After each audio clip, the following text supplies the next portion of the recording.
ito yung champagne na nabili namin. So para mas lalong makita ang ganda ng katawan niya, kailangan tanggalin itong mga medyo patay-patay na para ito lumabas yung ganda. Yan. Dalawa ito siya dati na mga nabili namin na champagne at may mga pasubra si Ma'am Forones. Hi Ma'am Forones ng Emmanuel School. Ito po sa Alfonso 13 may mga pasubra siya na mga pandakaki. Pandakaki ba tawag yun? Ayan natin. Mamaya.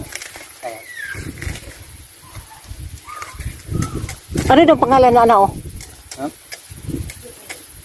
Ha? Hindi mo tinanong si Mang Porones niyan? Pandakaki. Ay, iba pala. Hindi pala pandakaki yan. Mamaya ka na gunting, maggunting ako. Huwag ka mag-gunting-gunting. Huwag mong guntingin ang pangalaman ha?